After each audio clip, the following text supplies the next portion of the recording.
Hi friends, good morning. आज एक नुआ सकाल को आपण मानक बहुत बहुत स्वागत। आपण माने केमिति अछंती? आशा करछु बहुत भलो थिबे। मु तो बहुत बढ़िया अछि। आज ब्लॉग टी मो ब्रेकफास्ट रो स्टार्ट करिछि। एटा लॉन्ग वीडियो मु बनेछि। आगु मो तीनटा ऑलरेडी बने सारिछि। आउ जहाँ भी जेतिकी आसे मु सेथरे खुशी हे जाय। लोक देखुଛନ୍ତି ମୋ ଭିडिଓଟିକୁ ବା ଯାହା ହଉ ଟିକେ ଲାଇକ୍ ନ କରନ୍ତୁ ନାହିଁ ଦେଖୁଛନ୍ତି ମୁଁ ସେଇଥିରେ ବହୁତ ଖୁସି ହେଇଯାଏ। ବାସ୍ ଆପଣମାନଙ୍କ ସପୋର୍ଟ ଏଇଭଳି ଟିକେ ରଖନ୍ତୁ ଆଉ ମୋ ଭିଡ଼ିଓ ଟିକେ ଦେଖନ୍ତୁ। ଆପଣମାନଙ୍କ ସପୋର୍ଟ ଆଗକୁ ମିଳିଲେ ମୁଁ ନିହାତି ଆଗକୁ ଆଠାରୁ ଭଲ ଭିଡ଼ିଓ ବନେଇ ପାରିବି। ଆପଣମାନଙ୍କର ଭଲ ପାଇବା ଆଉ ମୋଟିଭେସନ ନିହାତି ମୋତେ ଦରକାର। ସକାଳର ବ୍ରେକଫାଷ୍ଟ ପରେ ମୁଁ ଏଠି ଲଞ୍ଚ ପାଇଁ ପଳେଇ ଆସିଥିଲି କିଚେନକୁ। କାରଣ ମୋର କିଚେନ ହିଁ ସବୁକିଛି ଆରମ୍ଭ। ମାନେ ଭିଡ଼ିଓଟା ଷ୍ଟାର୍ଟ କରିଥିଲି ଯେ ପ୍ରଥମ ମୁଁ କିଚେନରୁ ମାନେ ନିହାତି ଯାଇକି ଦେଖିପାରିବେ ମୋର ଫାଷ୍ଟ ଭିଡ଼ିଓ ଯେତେବେଳେ ମୁଁ ଛାଡ଼ିଥିଲି। ଆଉ କିଚେନ ହିଁ ଗୋଟେ ଗୃହିଣୀର ସବୁଠାରୁ ବଡ଼ ଜାଗା, ମାନେ ଭଲ ଜାଗାଟା, ପ୍ରିୟ ଜାଗା, ଯୋଉଠି ସେ ସବୁ କିଛି ସେୟାର କରିପାରେ, ସବୁ କିଛି କରେ। ଆଉ ଏଇଠି ମୁଁ ଲଞ୍ଚ ପାଇଁ ପ୍ରିପେୟାର କରୁଛି।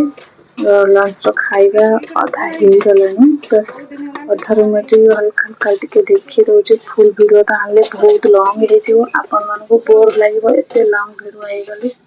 ଯେହେତୁ ମୁଁ ନୂଆ ନୂଆ ବନଉଛି ଏତେ ସବୁ ଲଙ୍ଗ ବି କରିବା ବହୁତ ଏତେ ପସିବଲ ନୁହଁ।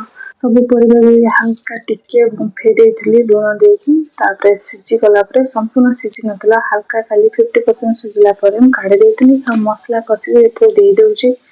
ମସଲା କଷା ତ ପିଆଜ, ରସୁଣ, ସୋରିଷ ଟିକେ, ହାଲକା ଜିରା, କଞ୍ଚା ଲଙ୍କା ଏସବୁ ଟିକେ ଦେଇକି କଷିଦେଲି। ତାପରେ ଥଣ୍ଡା ହେଲା ପରେ ଯେକୌଣସି ପରିବା, ଭେଣ୍ଡି ହଉ ବା ପୋଟଳ ହଉ, ଜହ୍ନି ହଉ, ଯେକୌଣସି ପରିବା ଆପଣଙ୍କୁ ଭଲ ଲାଗିବ ସେଥିରେ ଭରିଦେବେ ଆଉ ତେଲ ଦେଇକି ଫ୍ରାଏ କରିବେ। ବାସ୍ ମୁଁ ସେଇଭଳି କରୁଛି। ଏଇ ଟାଇପ୍ର ହିଁ ଆମର ପରିବାର ସମସ୍ତେ ପସନ୍ଦ କରନ୍ତି। ସ୍ପେସିଆଲି ମୋତେ ବି ବହୁତ ପସନ୍ଦ। ଆଉ ମୋ ବଡ଼ ଝିଅକୁ ତ ବହୁତ ପସନ୍ଦ ତାର ଗୋଟା ଭଜା। ଆପଣଙ୍କ ଆଡ଼େ କେମିତି କରନ୍ତି ନିହାତି କମେଣ୍ଟରେ କହିବେ। ଆଉ ଆପଣମାନଙ୍କୁ ଯଦି ଏଇ ଟାଇପ୍ର ରେସିପି ପସନ୍ଦ ନିହାତି କମେଣ୍ଟରେ କହିବେ। ମୁଁ ନିହାତି ସେୟାର କରିବାକୁ ଚେଷ୍ଟା କରିବି। ମୋ ଝିଅ ପାଖରେ ରହିକି ବହୁତ ଦୁଷ୍ଟ ହେଉଛି, ରୋଷେଇ କରିବାରେ ବହୁତ ହଇରାଣ କରୁଛି। ଆଉ ତା ସହିତ ଏଇ ଯୋଉ ଗରମରେ ତ ରୋଷେଇ କରିବା ବିଲକୁଲ ବି ଅସମ୍ଭବ ହେଇଯାଉଛି, ତଥାପି କରିବାକୁ ପଡ଼ିବ। ତା ସହିତ ସେପଟରେ ମୁଁ ଡାଲି ବସେଇ ଦେଇଥିଲି ଆଉ ମୋ ସାନ ଝିଅର ସବୁ ପରିବା ପକେଇ ଗୋଟେ ଖିଚୁଡ଼ି ବନେଇ ଦେଇଥିଲି। ତା ପାଇଁ ବାସ୍ ଏତିକି ହାଲକା ଫୁଲକା କରିହେଉଛି। ଗରମ ଦିନ ବେଶୀ କରିହେବନି ରୋଷେଇ।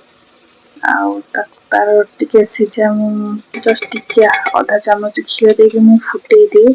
ଜିରା ସେ ବିଲକୁଲ ଖାଏନି। ବାସ୍ ଘିଅ ଟିକେ ଗରମ କରିଦିଏ ଆଉ ବାସ୍ ସେଇଥିରେ ମୁଁ ପକେଇଦିଏ। ସେ ସେଇଭଳି ହେଲେ ଆରାମସେ ଖାଇଦିଏ। ଆଉ ସେସବୁ ସରିଲା ପରେ ମୋର ଏଠି ଲଞ୍ଚ ବି ଅଧା ହେଇସାରିଲାଣି, ମାନେ ଗୋଟା ଭଜାଟା ହେଇସାରିଛି। ବାସ୍ ମୋର ଡାଲି ଅଛି। ଡାଲି ଟିକେ ପଞ୍ଚ ଫୁଟଣ, ଶୁଖିଲା ଲଙ୍କା ଦେଇଥିଲି ଫୁଟେଇବାର ଅଛି। ଆଉ ହାଲକା ଅଳ୍ପ ଟିକେ ପିଆଜ ଦେଇଦିଏ, କାରଣ ପିଆଜ ନଦେଲେ କେହି ବି ଖାଇବେନି, ତାଙ୍କୁ ଭଲ ହିଁ ଲାଗିବନି। ଆଜି ଗରମ ଦିନରେ ମୁଁ କମ୍ ଆଜି ଡାଲି କରିଛି, କାରଣ ସମସ୍ତେ ଖାଇବାକୁ ପଖାଳ ଭଲ ପାଉଛନ୍ତି। ମୁଁ ତ ବେଶୀ ପଖାଳ ଖାଇବାକୁ ଭଲ ପାଉଛି। ଥଣ୍ଡା ଯେହେତୁ ପଡ଼ିନି, ବର୍ଷା ହେଲେ ବି ସୁଦ୍ଧା ଥଣ୍ଡା ବିଲକୁଲ ବି ଲାଗୁନି। ଯୋଉ ଗରମକୁ ସେଇ ଗରମ। ତା ସହିତ ଆପଣମାନେ ବି ଜାଣନ୍ତି, ଯୋଉମାନେ ରୋଷେଇ କରୁଛନ୍ତି ଯେତିକି ରୋଷେଇ ଆଇଟମ୍ କରିବେନି ତା 2 ଗୁଣା ବାସନଟା ଓଦା ହେଇଯାଇଥିବ। ବାସନଟା ସଫା କରିବାକୁ ପଡ଼ିବ। ମୁଁ ବାସନଟା ପକେଇକି ରଖିନି, ସାଙ୍ଗେ ସାଙ୍ଗେ ଭଲ ଭାବେ ତାକୁ ମାଜି କ୍ଲିନ୍ କରିଦିଏ। ତା ସହିତ ସିଙ୍କ ଆଉ ଯୋଉ ପାଖାପାଖି ଯୋଉ ଯାହା ବି ଜିନିଷ ଥାଏ ସାଙ୍ଗେ ସାଙ୍ଗେ ମୁଁ କ୍ଲିନ୍ କରିଦିଏ। ଆଉ ସବୁଦିନ ମୁଁ ଆକୁ ଘଷିକି ସଫା କରେ। ମୋତେ ସବୁ କ୍ଲିନ୍ ମୋତେ ବହୁତ ହି ପସନ୍ଦ। କୋଉଠି ଟିକେ ନାସ୍ନା ହେଲେ, ସ୍ପେସିଆଲି ରୋଷେଇ ଘରଟା, କିଚେନ ରୁମ୍ଟା ମୋତେ କ୍ଲିନ୍ ହେଲେ ମୋତେ ବହୁତ ଭଲ ଲାଗେ। କାରଣ ବେଶୀ ସମୟ ମୋର ରୋଷେଇ ଘରରେ କଟେ। ଆଉ ସେଟା ଯଦି ସଫା ନ ରହିବ ନା, ଆମ ମୁଣ୍ଡ ଖରାପ ହେଇଯିବ। କିଚେନରୁ କାମ ସରିଲା ପରେ ସାଙ୍ଗେ ସାଙ୍ଗେ ମୋ ବଡ଼ ଝିଅ ଗୁଡୁଲକୁ ମୁଁ ଗାଧେଇ ଦେଇଥିଲି। ଗାଧେଇ ପାଧେଇ ଟିକେ ରେଡି କରିଦଉଛି। ତା ସହିତ ଟିକେ ପାଉଡର ପକେଇ ଦଉଛି, କାରଣ ଏବେ ଯୋଉ ଗରମ ଚାଲିଛି ତା ସହିତ ଘିମିରି ବି ଛୋଟ ଛୁଆଙ୍କ ଦେହରେ ବହୁତ ଜଲ୍ଦି ହେଇଯାଉଛି। ସେସବୁ ଗାଧେଇ ପାଧେଇ ଦେଇକି ତାକୁ ଆସିକି ଖୋଇଦେଲି।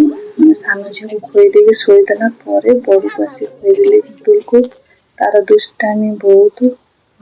ଆଉ ଏତେ ଟାୟାର୍ଡ ହେଇଯାଇଥିଲି, ଥକି ଯାଇଥିଲି, ମୁଁ ଶୋଇ ପଡ଼ିଥିଲି। तापर जाऊँ जाऊँ एते सब काम सरिला परे संध्या हो गलानी।